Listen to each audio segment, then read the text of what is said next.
All right. Hello there, everybody. So, this is not an official Comlink Chatter podcast, but this is kind of a book haul. I've got a bunch of Star Wars books and more other things. And I've got Scott here. Hello. We're going to chat about Star Wars for the most part. Um, I got a question that I wanted to Sure. bring up.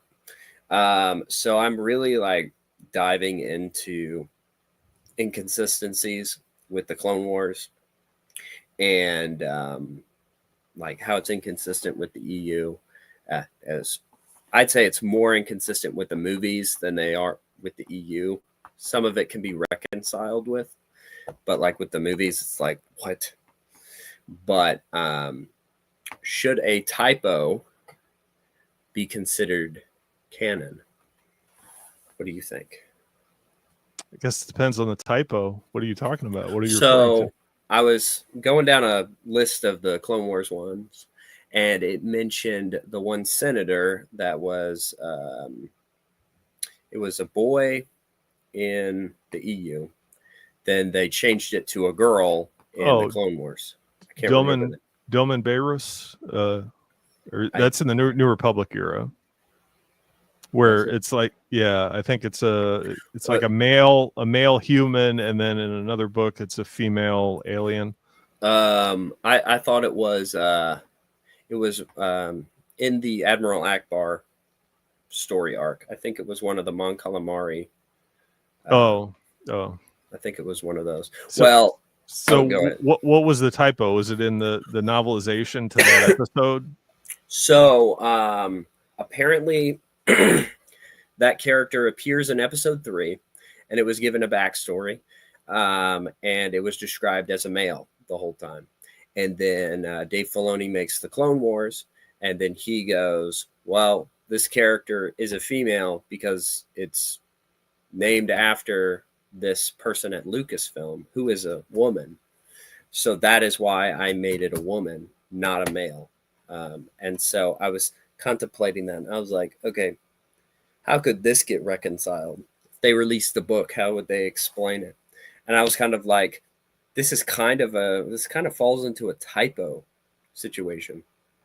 Did they release the book though? Because they made episodes or like kids books of all, maybe not all of the Dave Filoni episodes, but a lot of them for Clone Wars. Right. And I know the Akbar one was one of them because I remember seeing the cover of that. I did not think about that book. What are those called? They're called like Clone Wars Adventures, or maybe they're just called Clone Wars, but they have some variation. I don't think they exactly match the episode title for the TV show, but they're some variation of that for the kids books. They're like kids chapter books. Yes, I think I have some of them. I have the Darth Maul one, which adapts his story kind of, but I didn't think about that one. I'll have to look into that and see. Okay, I'm looking.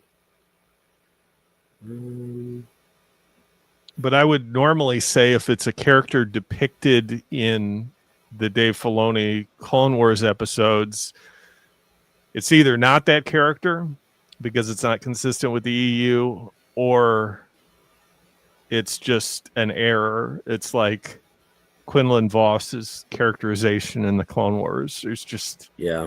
There's something not reliable about it, even though it's TCAN is technically a higher level of canon or more accurate depiction of the EU. It doesn't match the multimedia project.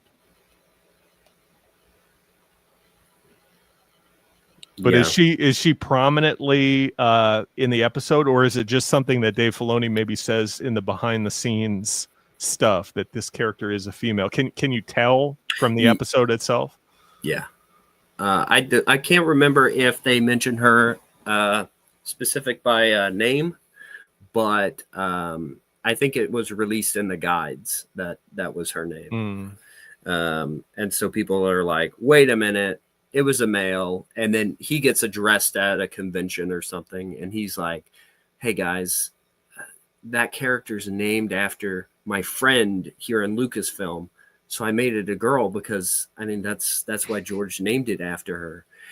Why are you freaking out? And so I was like, is this like a Anakin Skywalker appearing in the Junior Jedi Knights where it's just a typo, and they just got the whole thing wrong? And I don't know. Well, there's plenty of typos out there. I'm just thinking off the top of my head, Jabba the Hutt with one T, and you just got to kind of dismiss that. Yeah. There's a lot of planets that are just not named right or not spelled right in the EU. Moraband. No. Yeah, I mean, arguably you could say the planet has two names. They refer to Moraband or Korriban. That's how I kind of took note of it. Yeah. Sorry.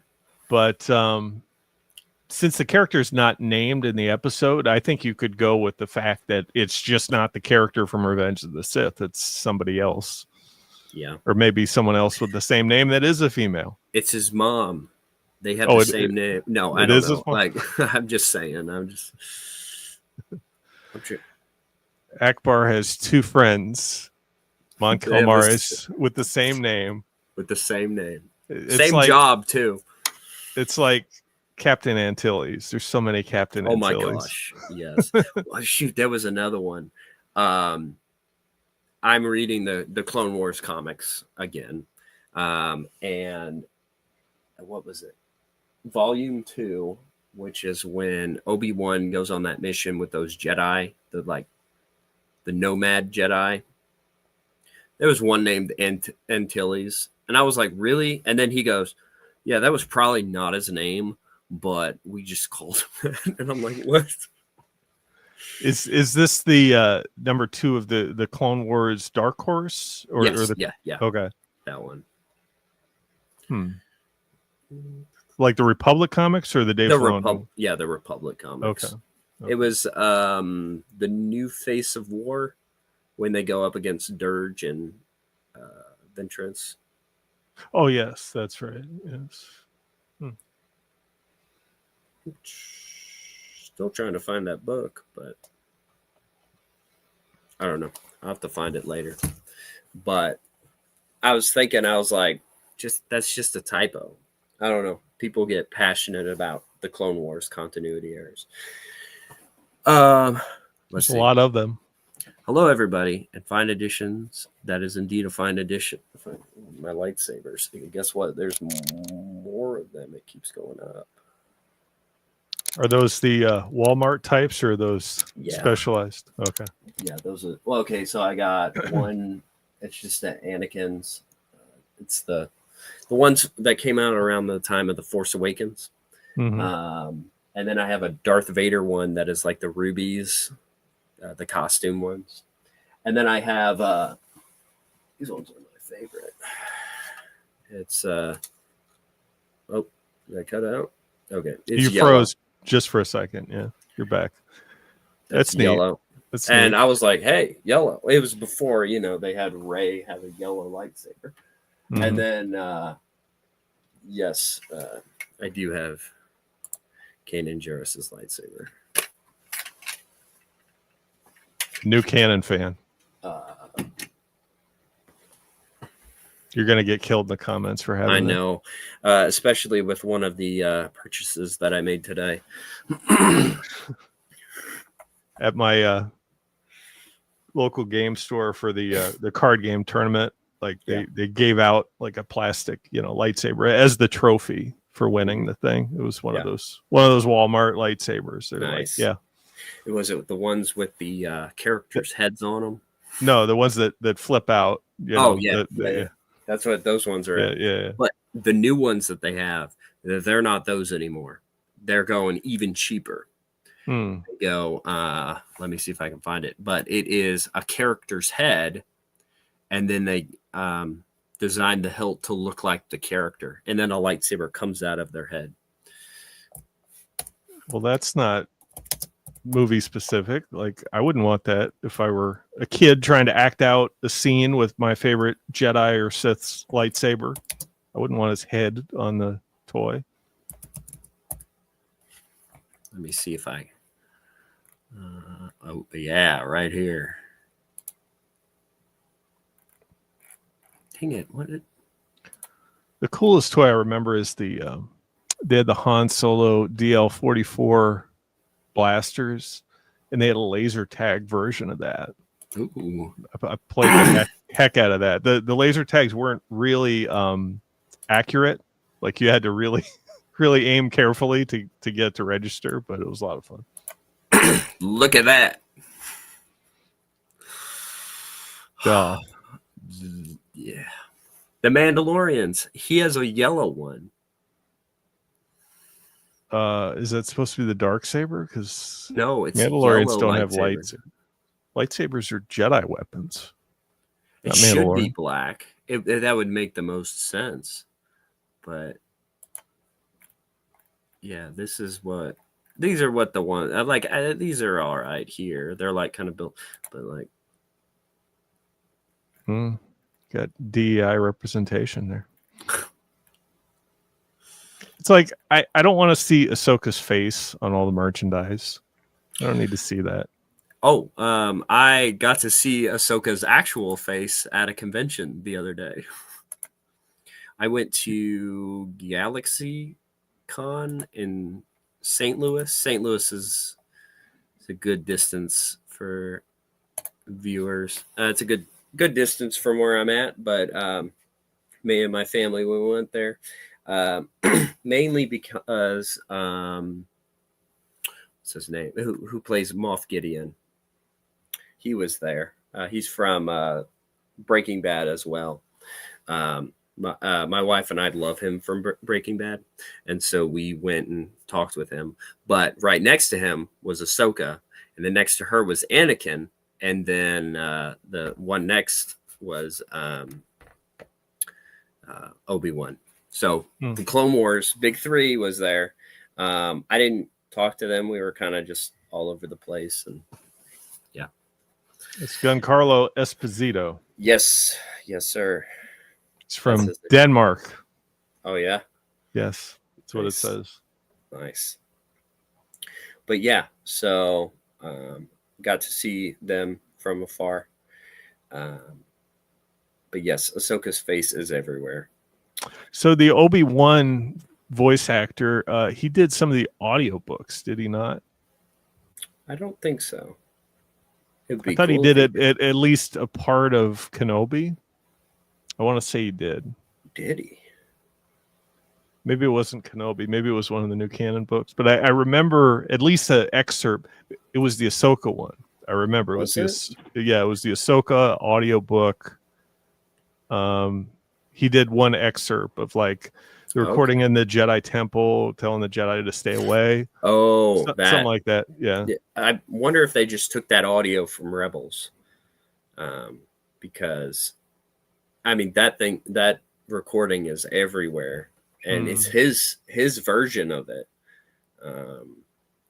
But yeah, that's probably it. But yeah, that the Ahsoka novel, Ashley Eckstein, she did the narration for it. It was all right, and they retconned it. Yeah, it seemed like for a while there was a push to get the actual voice actors, or at least their character voices from the Clone Wars, whoever they played them, to act out their voices in the audiobooks. So they did it, I think, 3 times. They did the Battlefront 2 not novelization, the prequel. They got the girl from the video game. They got Ashley Eckstein for Ahsoka, and then they got Sam Witwer for the Darth Maul Shadowhunter, which I wish they got him for The Force Unleashed. I was kind of surprised that it was Mark Thompson, who always does it. Or maybe it was the other guy, Jonathan Davis, which they're really good. So I'm not complaining, but I was like, oh, I'm surprised. But the Darth Maul one was like one of the first ones. I think it was the first of the Essential Legends collection, unabridged ones. But yeah. All right. So I've got a few books. I'm going to start with my non-Star Wars, and then we'll dive right in. I've only got 3. So, have you ever been to an Ollie's? I think we've talked about Yes. Yes, I am. it. So, they've always got books, comics, different things. These are some that just caught my eye. It's a Expanse collection of stories. These guys they wrote Honor Among Thieves. That's right. And so once I finish the EU novels, I kind of want to dive into some other sci-fi and stuff. I think you showed an Expanse title last stream too. Yes, so. I did. So I'm like, hey, I like the Honor Among Thieves, so I'll probably pick those up. And if I don't like them, I'll sell them. This was a hardcover Mighty Thor. This is when Jane Foster becomes Thor. So Thor's girlfriend becomes Thor. Very flashy cover. Mm-hmm. It was a hardcover and it was $4. And I was like, hey, we got Batman Detective Comics hardcover. Tom Taylor wrote it. He wrote Outlander and a whole bunch of other stuff, I think. Definitely Outlander. Outlander? Mm-hmm. Okay. He also wrote, Death Sentence, Darth Maul Death Sentence, and the Invasion comics. So I like the Death Sentence. I didn't really like Invasion. So we'll see how he does with Batman. All right. For the Star Wars, or for some people, the Disney Star Wars. So it is not unknown that I really like Andor. Okay. And you know this, Scott, that I like to put it in the EU and kind of just do the gymnastics to see how it could fit. And so I thought, hey, I saw this. It was $6. The Rogue One Visual Dictionary. Oh, I actually own that. Yeah. Surprisingly enough, yeah. So I saw it here at my Ollie's last time, and they had just gotten it, so they had a lot, and so they had a few left, and this was months ago. So I was like, all right, I'll pick it up, a few dollars. I know there's EU references in it because they like to pull from it. So, hey, I just remember it has a lot of stuff in it. Like it has a lot more material, even more than The Force Awakens, if I remember. Like it's a pretty thick book, and I'm surprised it's at Ollie's because that came out in 2016, almost 10 years old now. So they had a lot of activity books from Rebels and The Force Awakens. There were 2 books also, Rey's Survival Guide. Okay. And Rose Tico's How to Rebel. And I showed them to my wife and I said, hey. And she looked at me and she like, How to rebel. Like, really?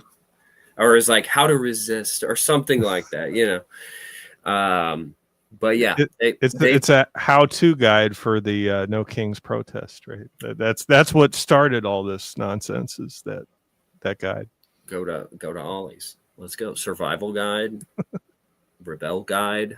I don't know. Maybe it was like, what does she do in the movie? Rose, wasn't she like maintenance? She's a maintenance, but her sister has kind of a cool role. She's a bomber pilot. Yeah, she was cool, but yeah, she does repair work and maintenance, and maybe an important role. I mean, sure. the fighters can't do their thing without somebody making sure they're in tip-top shape, right? Exactly. But yeah, or maybe it was something technology or something, but it was there whenever that Ollie's opened, and yeah, still there, still sitting there. I was like, oh, that will go for. They'll have to pay somebody to haul that away. But they also had all kinds of toys, Black Series figures. There were a lot of Rogue One Black Series figures, and I was surprised because they were newer to the store. I don't know if they did any reprinting of it or maybe a big out, or like a big place went out of business and they just bought up their stock. Most Maybe likely. someone found a pallet somewhere. They sold it. I don't know. I think Ollie's does buy extras that are like sitting in warehouses somewhere. Yeah. But at the same time, I think some of those Rogue One Black Series action figures, they didn't all come out like around Rogue One. Like they're still making them now. Some Yeah. of them, from what I understand. This is. Wait, where is it? These I actually got a while ago, but they were also from Ollie's. They were Disney canon stuff, like the Galaxy's Edge, Tales, but these were recently. It was some of the trades of the Bounty Hunter, the Crimson Reign issue. That's cool. Yeah, I think we were talking about that Bounty Hunters. Was it War of the Bounty Hunters? Where they have Valence appearing, and they have a very similar line of the Bounty Hunters in their comic roles leading up to Return of the Jedi, where they have Bossk, IG-88, even in the EU, where they're fighting over like Han Solo's carbonite, bounty to Jabba the Hutt, right? And there's also, I think, it goes into Black Sun in the new canon, or Crimson Dawn. Crimson Dawn, yeah. And Arden Lin, who's a character from the EU, Masters of Terras Key, they have a character in the Solo movie, Kira, who's also fluent in Terras Key and has a very similar outfit and strikingly looks a lot like Arden Lin, who's depicted in the EU. Is she the one with the metallic arm? Yes. Yeah. Okay. Like I don't think Kira has the metallic arm, but like everything but she's like made to look very similar to her. So now here's a question. There's a new show, Darth Maul Shadow Lord or something. So it follows from the Clone Wars to Rebels, I think, or Solo or something. It's how he gets his Crimson Dawn. I guess he'll probably name it Crimson Dawn in that. But do you think if that show continues that it will retcon the Korra trilogy of comics? The Korra trilogy of comics. So the War of the Bounty Hunter, Crimson Dawn, or Crimson Reign, and Hidden Empire. Probably not, because they've ignored a lot of, like, they ignore the Ahsoka Junior novel. I think they ignore a lot of the comics. Overall, the comics are pretty much independent, tell an independent story. So they might, but it depends who's in charge of it. If it's somebody knowledgeable of the new canon or gives a crap about it, at all, probably not. So I wouldn't think Dave hold your breath. Filoni's heading it. Oh, well, there's your answer. Yeah. He's gonna kill Korra instantly. Which I was thinking about that because I rewatched the Solo movie recently, and Darth Maul appears at the end of that. Yeah. And that's very close, or it's supposed to be very close to A New Hope, because they go, like, Han and Chewie, their next order of business is to go to Jabba the Hutt for work. Yes. Now, maybe he worked for Jabba the Hutt for a while. I guess that's the case. But yeah, that's what I'm thinking. Maul has to, like, have his whole arc in Rebels, and he has to die in Rebels. So he must have died very soon thereafter, after the movie. All right. So Solo, the movie, takes place 13 BBY. So it's a good number. Wait, no. Sorry. It says the prelude was 13. So 10 BBY. So there's 10 years of time in between it. Well, there's no way to make that fit with the EU, because he definitely wasn't working for Jabba for 10 years. Did they name drop Jabba, or yes. Okay. Because Tobias was gonna have a job. That's the guy he shoots at the end. He was that part of their crew. Right.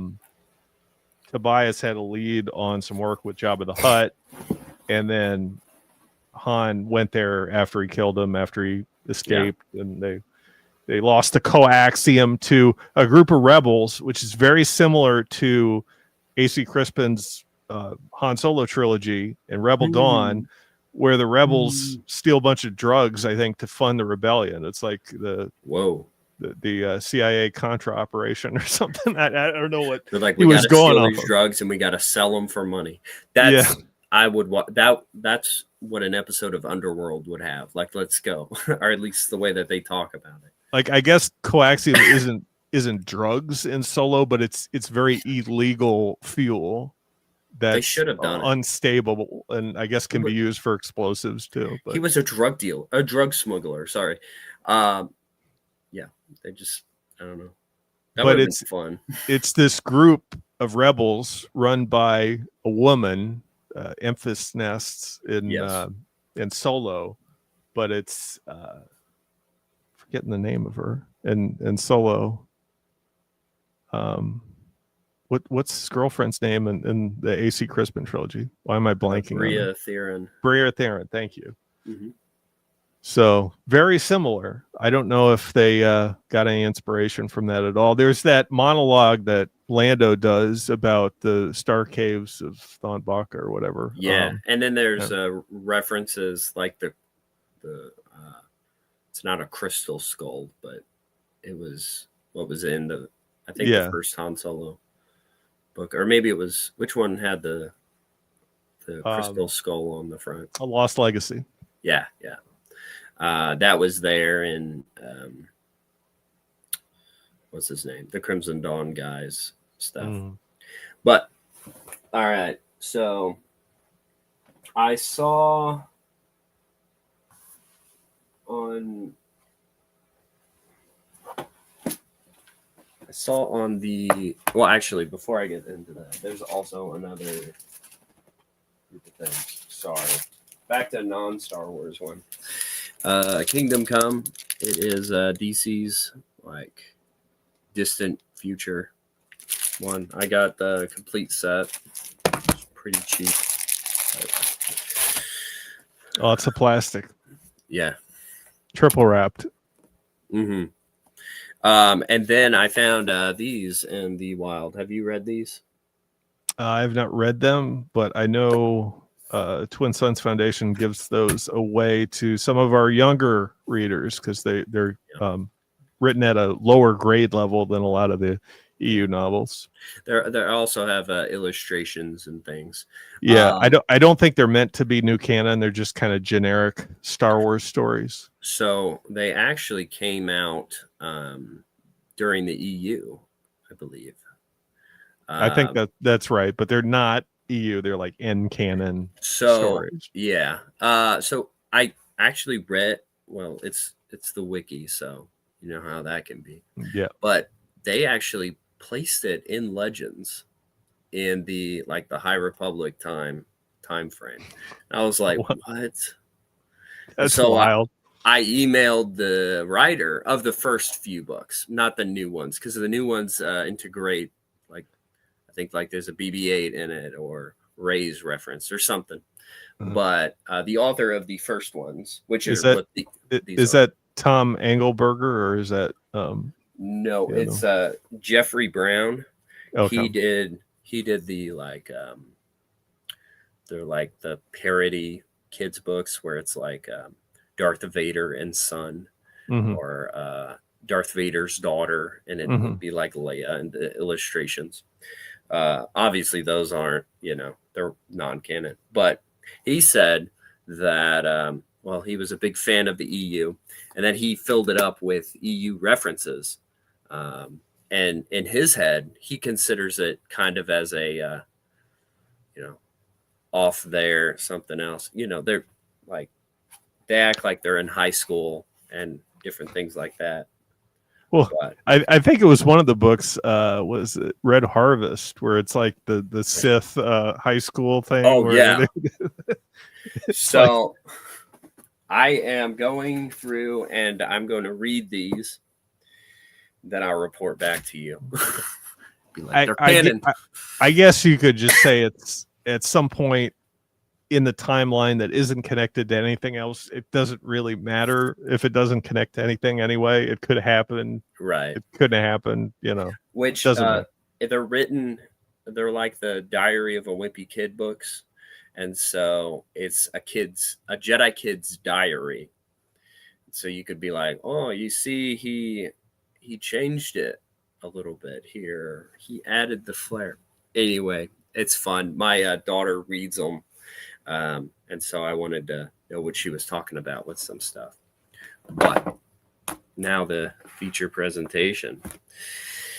I found on Facebook Marketplace, somebody had a lot of EU comics for like trades were like $10. He had the Tales of the Jedi, the Dark Horse omnibuses for $20.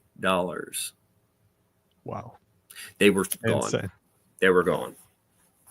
People knew what he had and they got him. They sweeped him out with a ton of stuff. But I was able to swing in and get some of the regular trades. So we have, speaking of Tom Taylor, we have Darth Maul Death Sentence. I kind of enjoyed this one.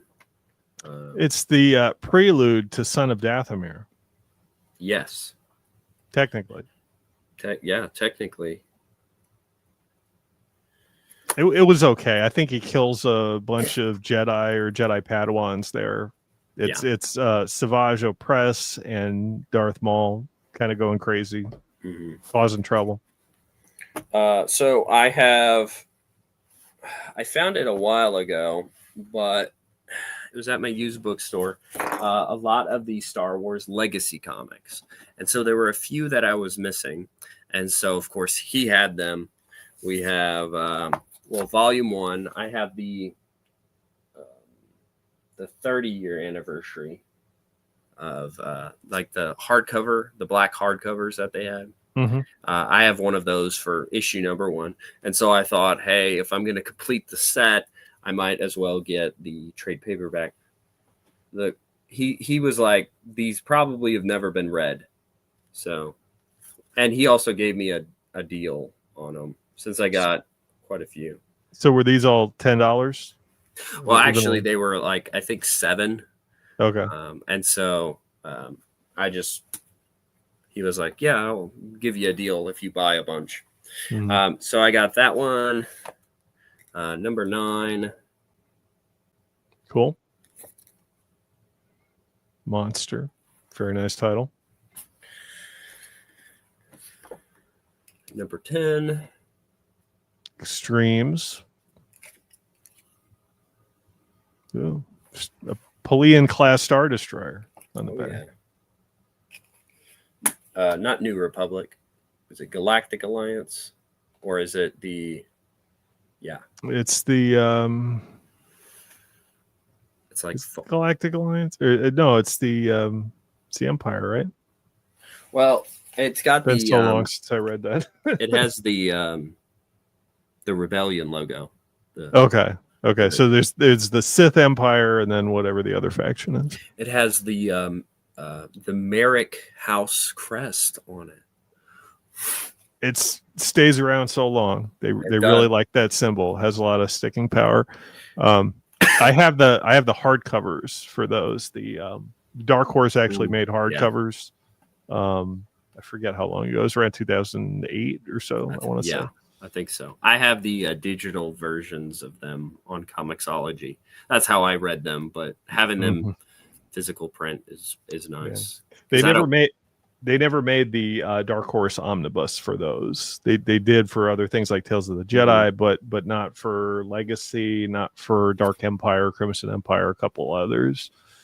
But $20 for the Dark Horse omnibus Tales of the Jedi, man, that's crazy. I remember that going for 200, like 200 plus. And funny enough, I remember this was 10, 12 years ago or so. I remember they had copies at my library, and they had a library binding to make the cover a little bit more durable, to make it hold up a little bit longer. So they were like they put plastic. It wasn't hardcover. It was like laminated Hmm. with a real thick like lamination. It was very plasticky, but I was like, wow, That's cool. that's very unique. They I'm not disappeared. sure how I feel about them messing up the a $200 copy of Tales of the Jedi there, but Well, hey. well, I feel like library editions, especially if they're like more durable, they Mhm. go for a bit more. I don't know. I don't know how that one was, but um, I I just thought, know that they like libraries tend to sell their stuff away too early, in my opinion. Like once yeah, it's been in circulation or checked out so many times, like they put it for sale for $5 or whatever. shoot, you can get some for like 10 cents. I think Yeah. I got some books. I got some Star Trek books that were like really cheap. But to finish off the collection here, War. yeah. Oh, Um, George and Lucas's favorite comic character. oh yeah, right here. She's Darth going to Vader. be all over his museum, um, and everyone's going to thank Dave Filoni for bringing his vision to the small screen. That's right. So I didn't know this, but um, let's see. They're all numbered. Um, and so I was like, wait a minute, one of them's missing. What's the deal about that? So apparently, whenever they published these, um, you had to buy Vector. Yes, that's part And of I'm the series. like it broke up the The numbering. Oh my gosh, that's it crazy. did. Like no, so luckily he had both of them. Nice, Which because you I got to heard- have it in the same format, right? It would be a shame if you had to buy single issues of the Legacy Vector run, right? Yeah. So I was gonna just get this one because it has Legacy on it. I already have all of the other vectors, Mhm. which I actually read them. I think I read them like with each series. So like when KOTOR, I read it with KOTOR, and I was like, oh, okay, I gotta go and read the next one, which I think volume 2 was Dark Times, then Rebellion. It ended Rebellion, which was what, Yeah. and then Legacy. But it says here it contains Rebellion Volume 4 and Volume 6 of Legacy. That's like the best single issue, or I think it's might be 2 issues of Rebellion. Like Oh, really? the art's very good. The very first 6 issue arc of Rebellion is good because it's that guy that's like a math whiz and he can calculate the rebel rendezvous point for the fleets and all that stuff. Yeah. And I think he turns bad.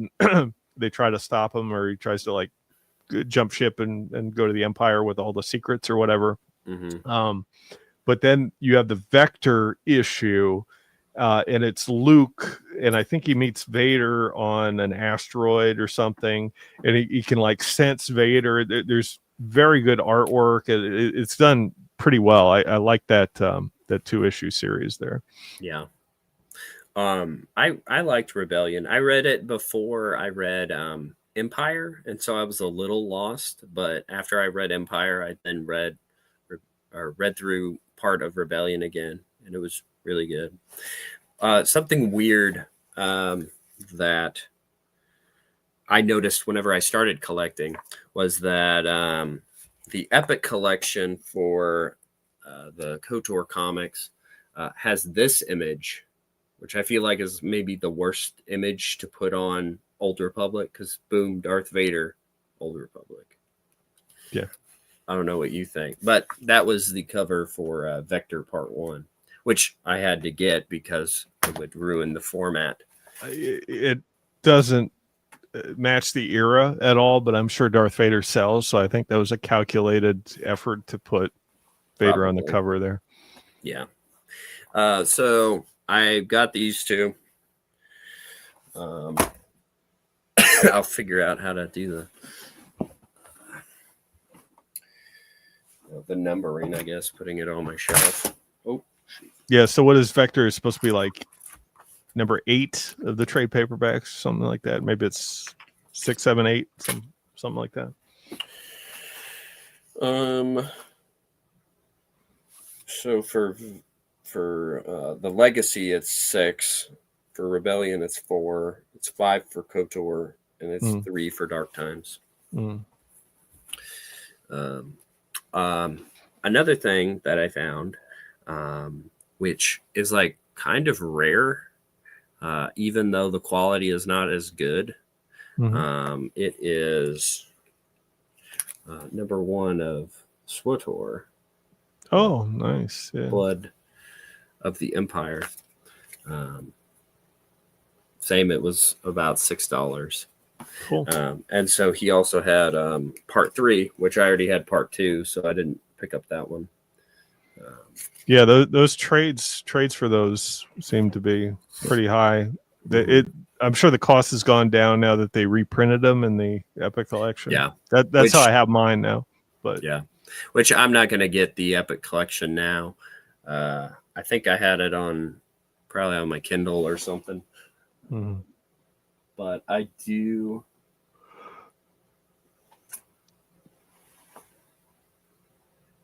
I thought I had. Where is that one at? I did have. Maybe I didn't get it. Not sure. I thought I got the Knight Errant comics. I guess not. Oh, but in the Epic Collection, because they reprinted that one.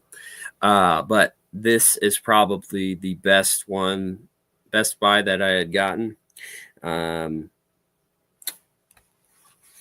Because they go up so high in price, even though they're not too well received.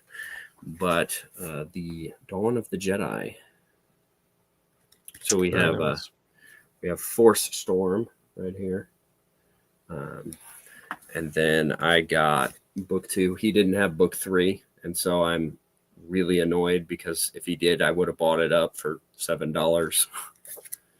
But sure. I'll have to keep an eye out until it goes really low. But yeah. Very nice. I have those in, I think, all 3 formats. So the trade paperbacks, the Epic Collections, and then they made an omnibus hardcover of that just came out, which collects Dawn of the Jedi and Tales of the Jedi. Yes, I believe, and it's really thick. It covers like everything up to the KOTOR series, and then I have one that's the entire KOTOR series. Yeah, I might switch to those one day, but my formats are just all over the place. The only thing I don't like about it is it's too tall to sit on the shelf. Like my shelves aren't that tall. So you have to turn it in, lay it on its spine. Yeah. I have that for some of my source books. I also have, I forgot about this one. One of the Visions comics I found at the convention. But I enjoyed the story. Is that an adaptation or is that an original story? It is. Guess what? It's an original story. How about that? Its own canon.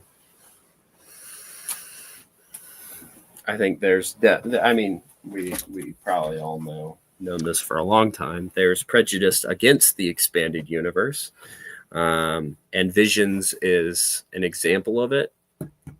But right. I like working the Visions stuff into my EU timeline because it's obscure enough that it could be like so far after Legacy, and it's just, I don't know. Yeah, that makes sense. And then there's that novel that came out only in China. Isn't that Visions or Visions related material? No, I think that was a High Republic. Oh, okay. Where they had a planet that was like literally China. For some reason, I thought it was related to the Visions TV show. I know there is a novel that came out in the U.S. that's Visions related, but I thought there was one exclusive to China. Not that I know of. I know there's a new novel that's coming out that is Visions related. It might be what you're saying. It was just released or just announced at New York Comic Con, along with Oh yeah, Star Wars Legacy, the story of Rey and Princess Leia. They said Princess Leia, not General Leia or Jedi Master Leia. Princess Leia, because they forgot that they changed it. And guess where they're going? They're going to Tython. Oh my goodness. They didn't even mention that that's where Luke had his Jedi Academy during Boba Fett or whatever, which I think that's what it was. But they're going to Tython. Or it should be called like Mython or something. Change it a little bit. Go to Mortis, right? Yeah. They should The just dagger change of that Mortis. name. Yeah. They're like, Rey, you're the sword of the Jedi. Right. And then she gets there and she meets someone called Jaina Solo, and she says, "No, I'm the sword of the Jedi." And then they fight. And then Jaina wins. Jaina kills her. I would buy that though. Slices her to pieces. What a way. What a way. Pablo Hidalgo like turns around in his chair and goes, "It's all been preparing for this." Yeah, you couldn't have Dave Filoni do it though. You'd have to get like somebody that hates Dave Filoni to write that story. Karen Travis. There you go. Boba Fett's there. He's like 90. I mean, he looks 90 in the book. Yeah, of Boba Fett, Jaina's got all the Beskar armor that Boba Fett has. Like she prepared, he's prepared her to fight, kill Ahsoka or kill Rey, kill them both. Here's the thing: they fight against they work it out. They become a team, a girl team, and with girl power. They're both going to be the swords of the Jedi. Okay. Which that's the plot of the new Legacy book, is that they're going to fix Luke's lightsaber or Anakin's lightsaber, because, you can't just duct tape it 5 minutes later. I could make an off-color joke, but I won't. So they're going to team up and they're going to fight Abeloth. Who's going to be played by Kathleen Kennedy. I'm kidding. She's going to be played by Natalie Portman. That's what the rumor mill is saying.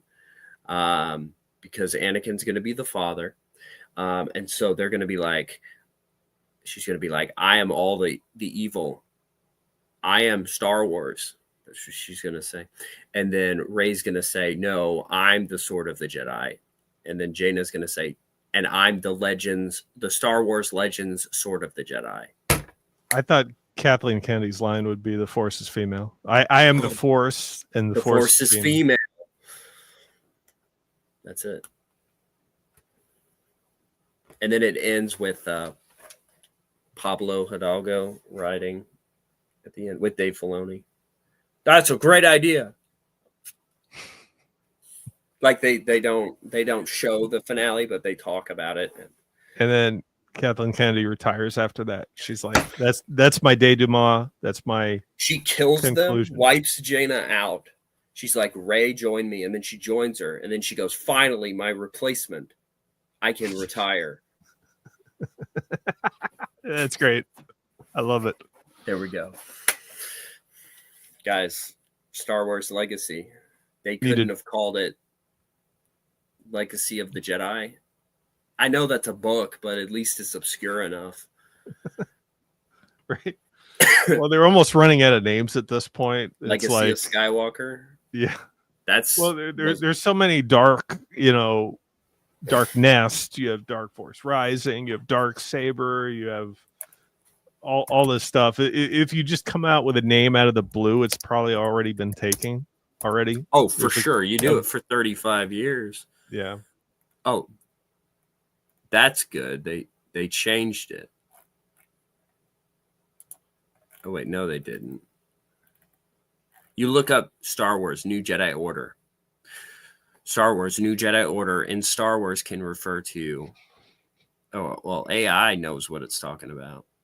can refer to a future film starring Daisy Ridley as Rey, or the new Jedi Order novel series in the Legends continuity. Okay, you know what you're doing.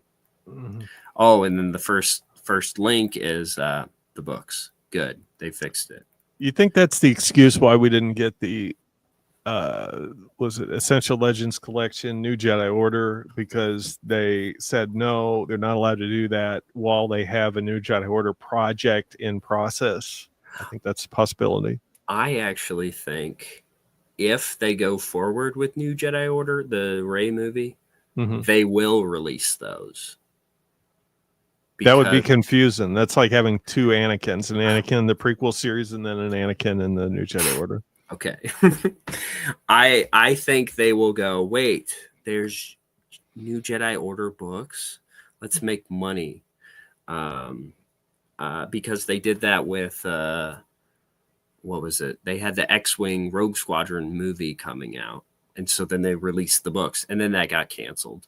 And then they had, they The reprinted Solo, the Han Yeah. Solo trilogy. Yeah. the Han Solo trilogy. They did the books for that, so I could see them doing that. They do the Thrawn trilogy again. They'll probably do another Thrawn trilogy reprint. But wait, no, they already messed up the pupils, and I was like, oh, they'll mess them up. They'll give them pupils. They already did that. I'm just saying Thrawn has pupils in the first He does. Essential Guide to Characters. He does. Like nobody remembers that, but Yeah. I've been saying that was a thing for a long time. I think, yeah, you're right. There is a lot of name. Like if I randomly pulled out a name of some, for my own new project, it would probably already be taken. Like The Last Jedi was taken 3 times. No, kind of 4. If you count The Last of the Jedi. Mm-hmm. The most epic title is the Scholastic books that were only for the school market. I think there were 20 of them. The Star Wars Missions books. The last title is called Total Destruction. That's the name. That's amazing. That's the name of episode. Let's see, 12, when Kathleen Kennedy is Abeloth, and then she retires at the end. Star Wars Total Destruction. That's perfect. Like I couldn't have came up with a better title myself. That's it. They're gonna reuse it. You've said it. Now they know.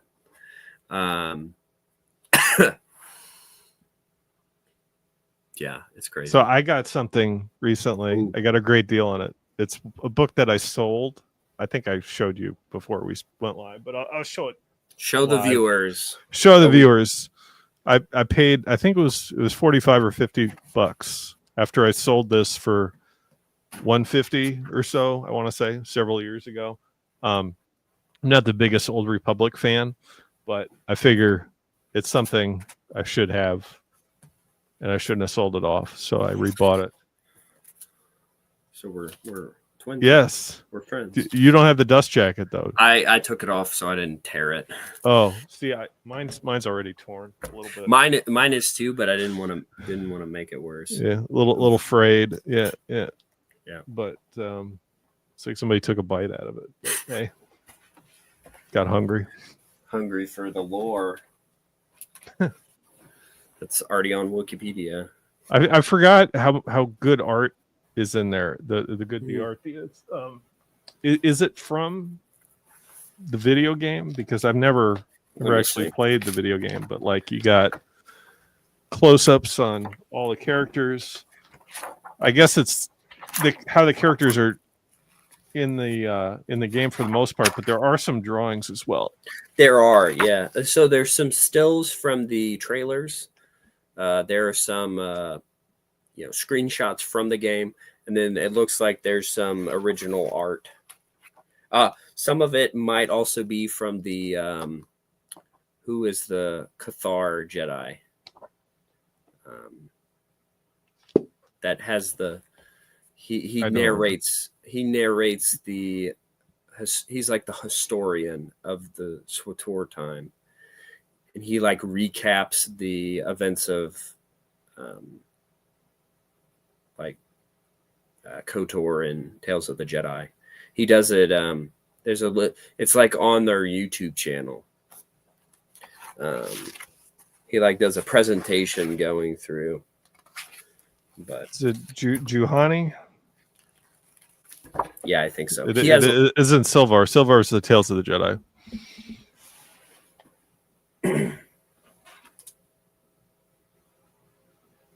Yeah, he has a little hardcover book.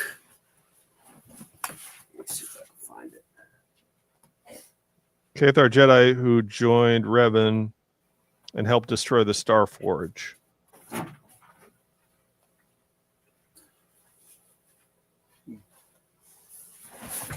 This one.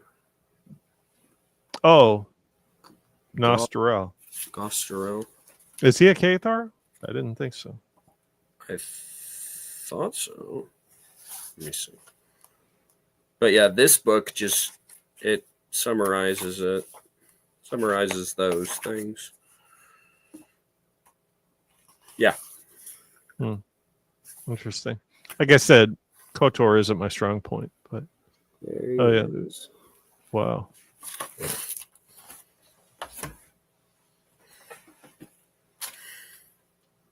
But yeah.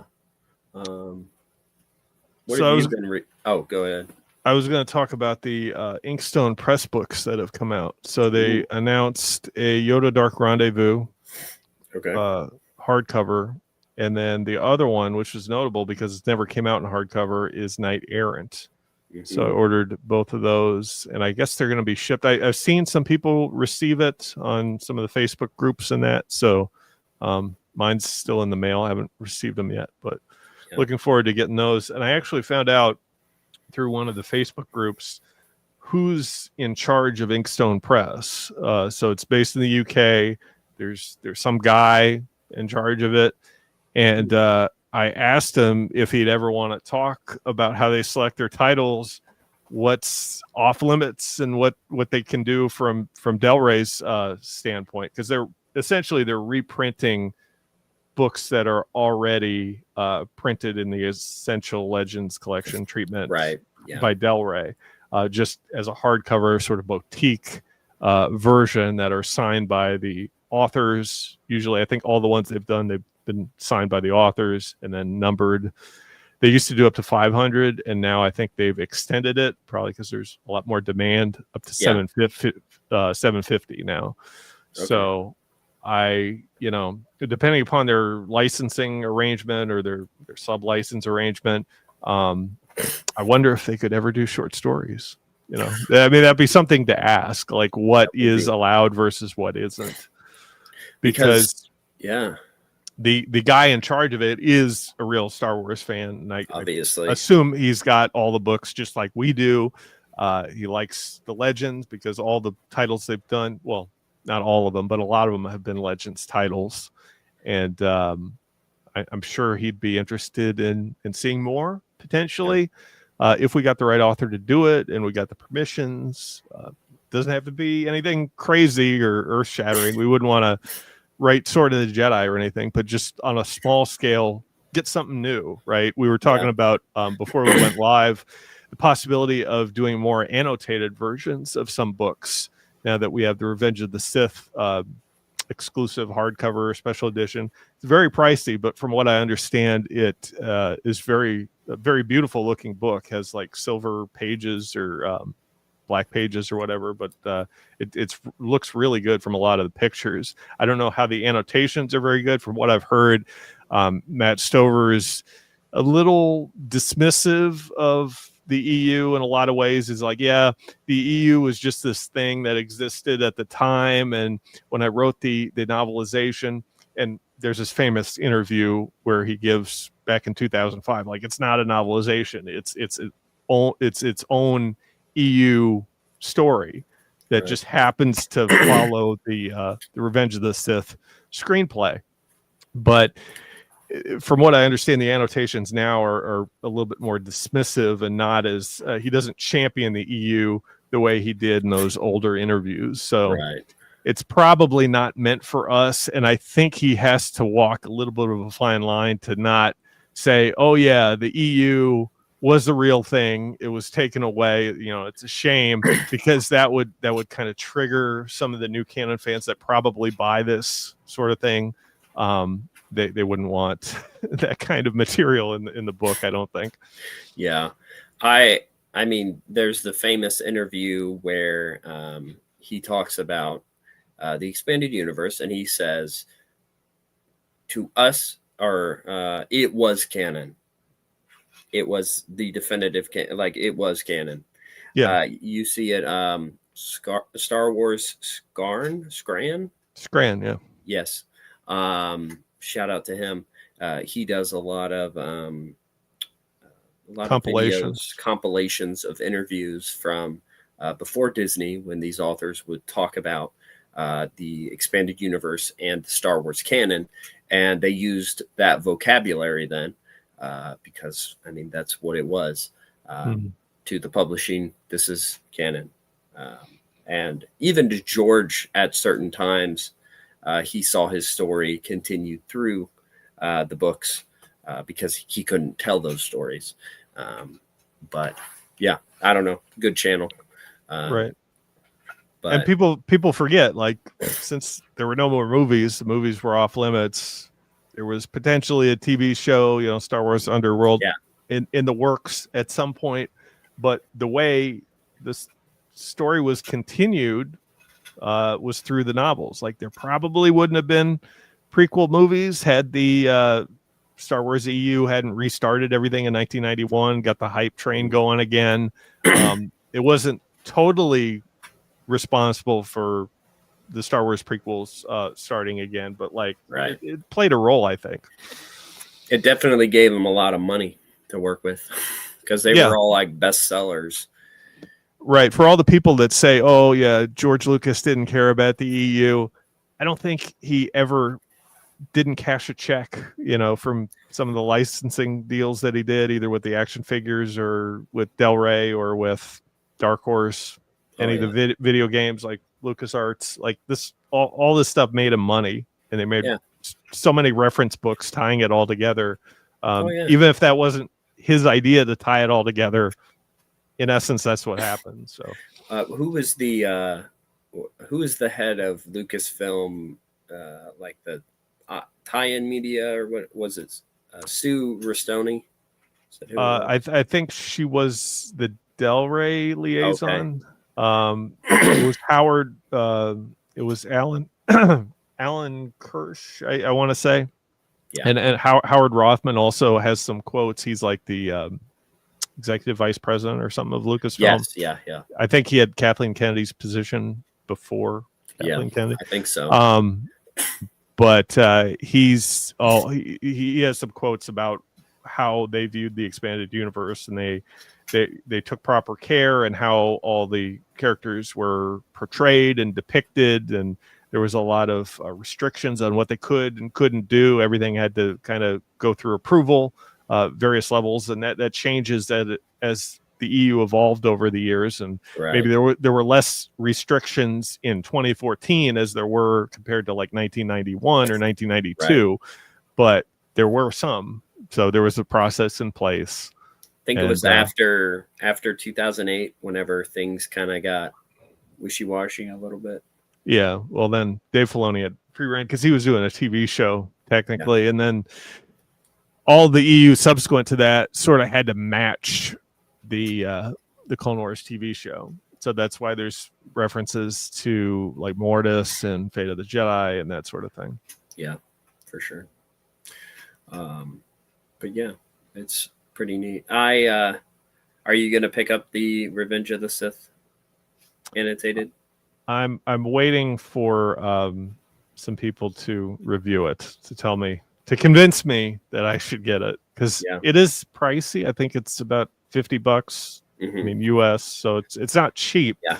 But depending on what the value is, because I already have the novelization in hardcover, like I don't necessarily need another one. And they came out with another Inkstone version of Dark Lord. And the real sequel. That's supposed to be a trilogy. And I worked really hard back in the day to get Sci-Fi book club sized versions of what the trilogy was. It's Labyrinth of Evil, Revenge of the Sith, and then Dark Lord.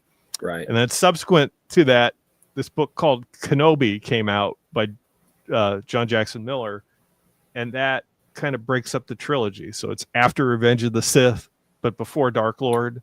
Ooh. And it was really hard to get a sci-fi book club version of that book because that, I believe, was the very last one that they made for Star Wars, the very last sci-fi book club Star Wars book. Oh yeah. At least for the EU.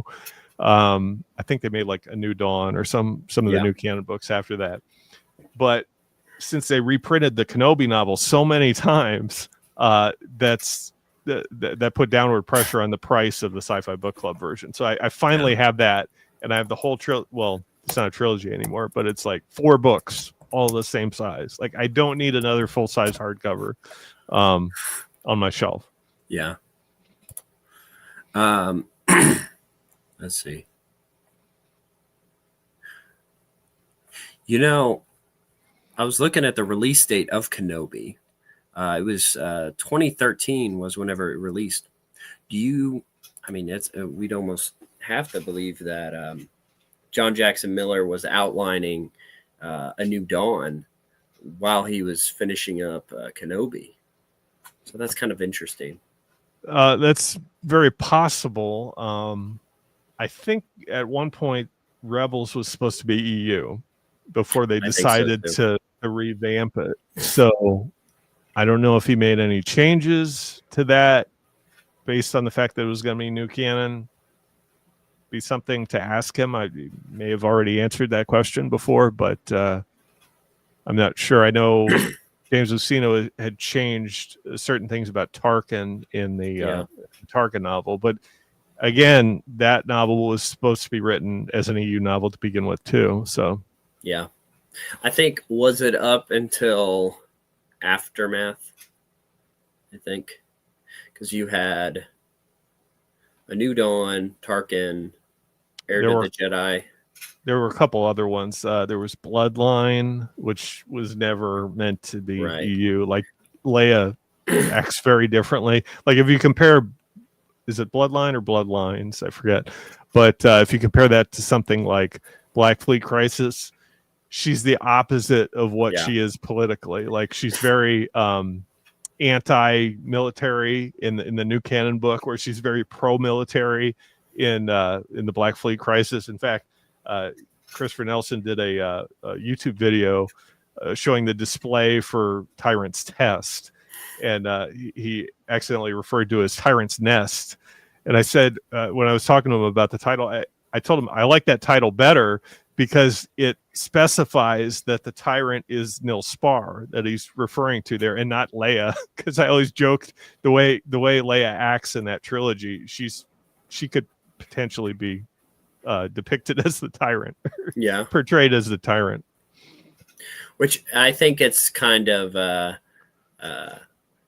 writer's certain political views maybe leaking into the characters, because for some reason, right after they gained, the galaxy back in Aftermath, they decide, hey, let's get rid of our guns. Like, what? That'd be like, the American Revolution happens, and then, hey, no guns, bye. No military, bye. Yeah, it just doesn't. I wasn't thinking it that way, but yeah, that would probably match up. But I don't know, because you had certain political candidates running at that time who were very pro-military on the Democratic side that were female. Just saying. Yeah. Mm-hmm. But yeah, I think Dark Disciple too. Did you ever read that one? Dark Disciple. Yes, I did. I did. Admiral Enigma. That's all I have to say about that. That should have been the title. Admiral Enigma. I forgot about that. I knew it was some dumb name, but I just read the last arc before the episode 3 arc in the Clone Wars Republic comics. with Quinlan. The one when he fights the clones. Mhm. Fantastic. Mm. And then, see, I had read Dark Disciple before that, so I was like, "Oh, cool, new Clone Wars episode." But then now I'm like, "What?" Wow. Yeah, I can't wait for the Star Wars Unlimited card game to come out with a Quinlan Voss character, like a character card with the subtitle Admiral Enigma. I'd frame that. Like that would be so great. I'd put him Make it your profile picture. next to General Grievous and just say, they're friends. Oh my Right. gosh. You need to have that as your profile picture. Mhm. Oh my gosh. That's a great piece of writing. Was that Christy Golden that wrote that? Yes, because she was probably supposed to write. She was contracted for Sword of the Jedi. I'm kind of glad that Sword of the Jedi didn't come out. You think it would have been bad? I don't know. Crucible wasn't very good, Oh, I in my haven't read opinion. that one. I wonder how many Crucible fans there are out there. Like, you know how they say every book is somebody's favorite book? Yeah. I haven't seen anybody give a lot of praises to Crucible. I don't think a lot of people have read it, oddly enough. But I'm in New Jedi Order right now, so whenever I get to Crucible, it might be my favorite book, and we'll review it on the podcast. yes, it is very trippy.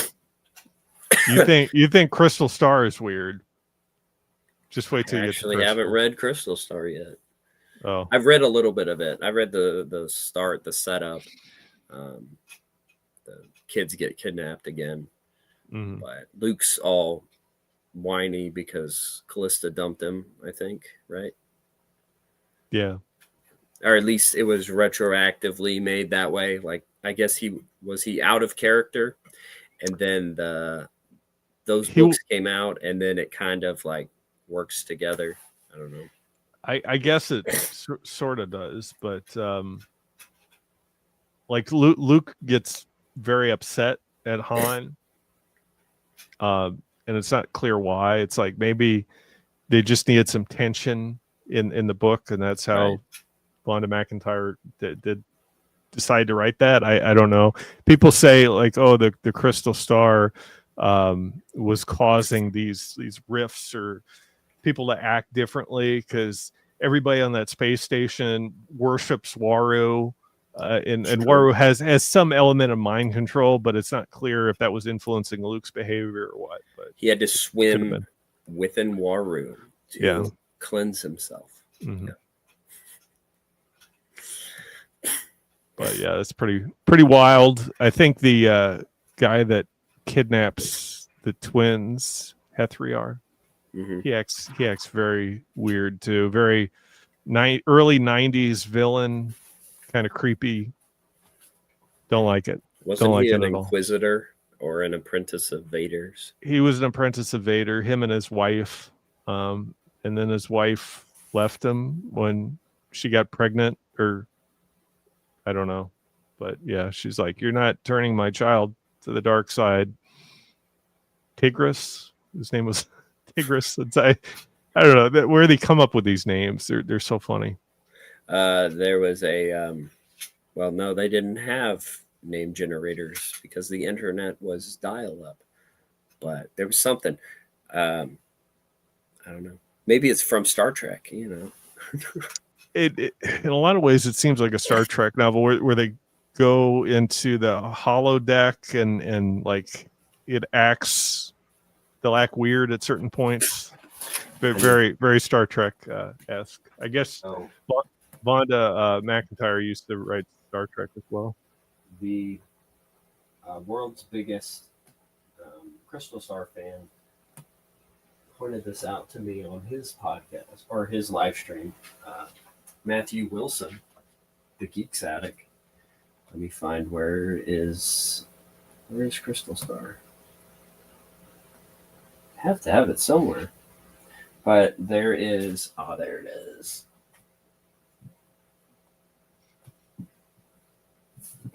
there's a foreshadowing on the Falcon. Do you know about this? No. There's a foreshadowing. Let's see if the 666 thing on the 666. I don't know if you can get it. It's kind of weird. The mark of Waru. Yeah, I don't know. I know it's there. It's probably washed out on that. Probably. Yeah. But yeah, I thought that was hilarious. Mm. But Crucible is really trippy. Oh yeah, with Han and Leia, they sort of get tortured. I forget if it's Leia or Han. One of them like loses their eye. Oh yeah, I think I heard about that. Yeah, Was it Han that lost his eye? Yeah, they get absolutely run through the ringer, and not at 90 years old. It connects to Indiana Jones because he loses his eye sometime. I don't think they tell that story, but in young Indiana Jones, you have older Indiana Jones who's like 90 telling stories to kids about his adventures, and it cuts to it. But he has an eye patch, so that might be what it's referencing. When I was reading it, I thought they were going to kill him. I thought they were going to kill them both, and Really? then they sort of make it out at the end, but they say, "Oh, that's our last adventure.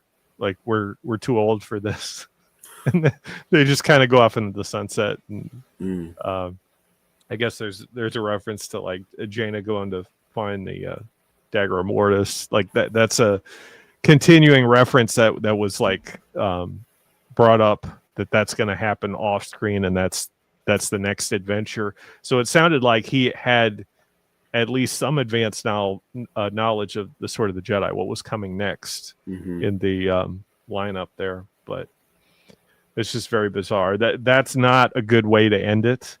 And for all the criticism that Denning gets about some of his other books, like I think he should get criticized more for this. And when James Luceno, when he was talking about on the panel for one of the last the Legends Legacy Expo, whatever it's called, he was saying, I tried to end the EU in New Jedi Order, and it actually, in a lot of ways, I think that would have been the right move to maybe not tell any stories after that. Like you could have more EU books that come out, but not after that point in the timeline, like nothing after the Unifying Force. Gotcha. Who made that decision? I think George said, I'm not doing sequels. And then they were like, oh, cool, we can go further. Because I think that's kind of what I heard.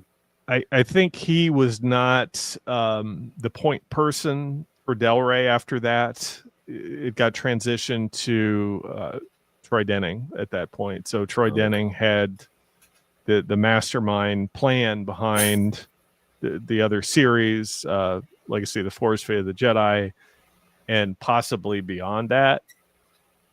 But it wasn't his call. Gotcha. So you don't think Crucible is a good conclusion?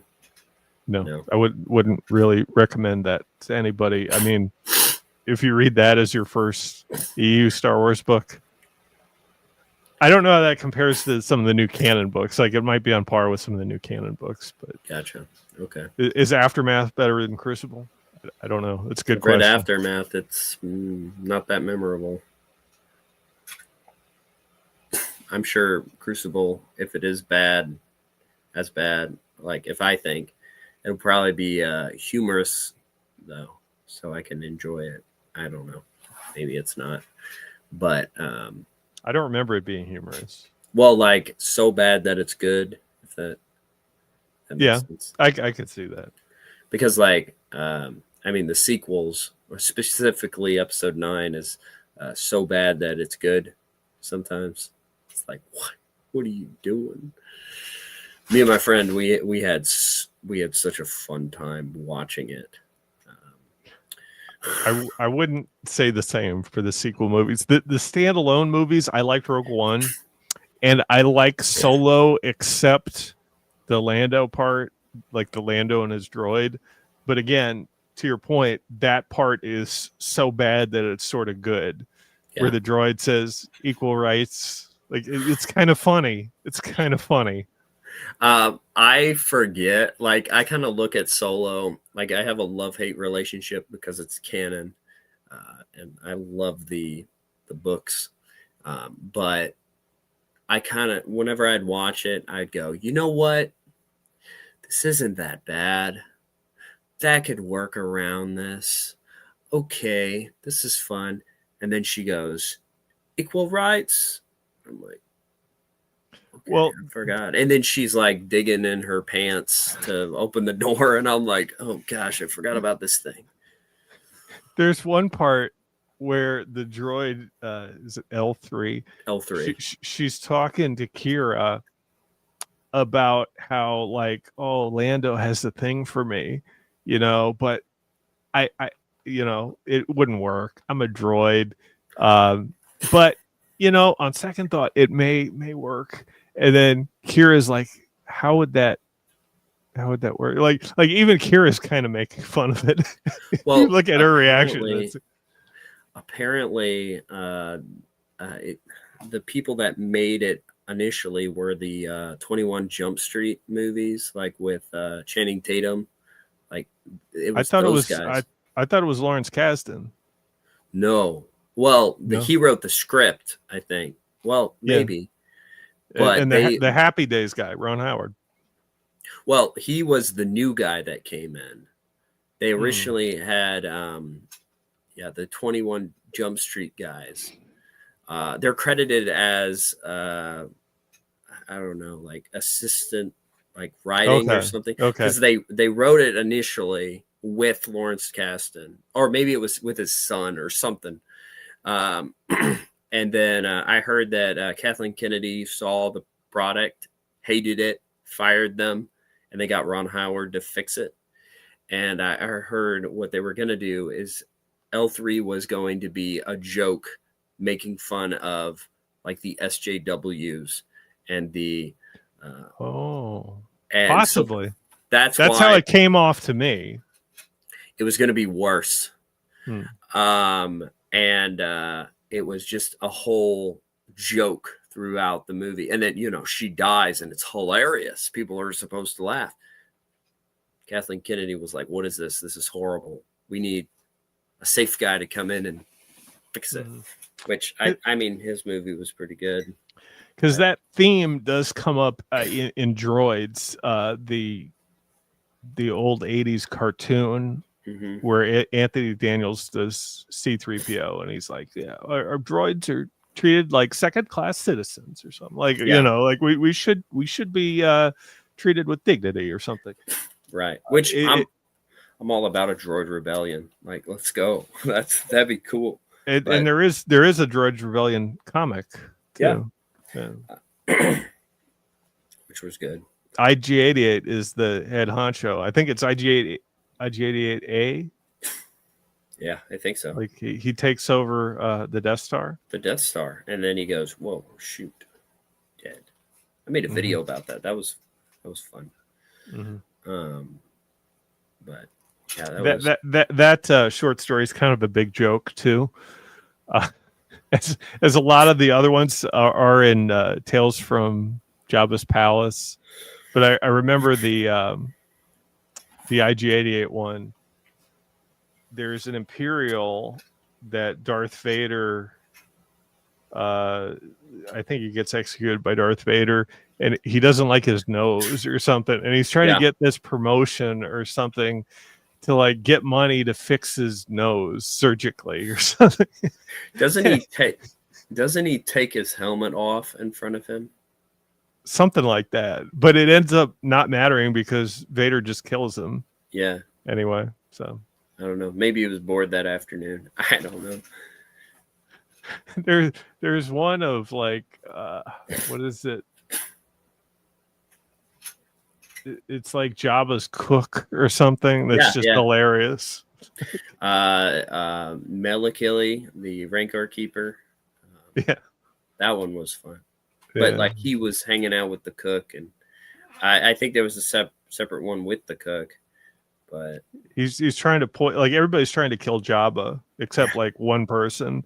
But it tells you who the skull belongs to that Luke throws in the Rancor pit, yeah. all that Uh, stuff. I remember I saw a video and someone was making fun of it. I think it was Hello Greedo. Have you ever seen that channel? Hmm. I I don't like think him, but I've seen I it. thought I think it was him, and he was just like, "Wow, there's no mystery to Star Wars because they explain everything." And it's like, dude, it's a book. Like, Well, what else? some of those they got ideas from the West End Games guides. Yeah, So the Tales, what is it? Is it the Galaxy Guides? It talks about Jabba's gang and the yeah, criminal organization, like all the characters, like Jabba's henchmen, names them all, the species, the planets, like all that stuff. So yeah, they got some ideas from somewhere. for sure. Yeah, they just and some of the writers didn't they write the same? They did both. Hmm. Yeah, wasn't Troy Denning a writer for the source Yeah. books and stuff? Yeah. He didn't write in Tales from Jabba's Palace, Right. but Yeah. I think it was they tried to get a lot of the Bantam authors that had written novels, so Kevin J. Anderson, Barbara Hamley, Hmm. those sorts of people. But I gotta have a hard stop in about 10 minutes. So Yeah. All right. I think that is all we've got. All the books that I have collected in the past weeks, 2 weeks, maybe. I don't know. But thank you so much, Scott, for being here. Thank you, thing. everyone, for watching. And you have a wonderful evening.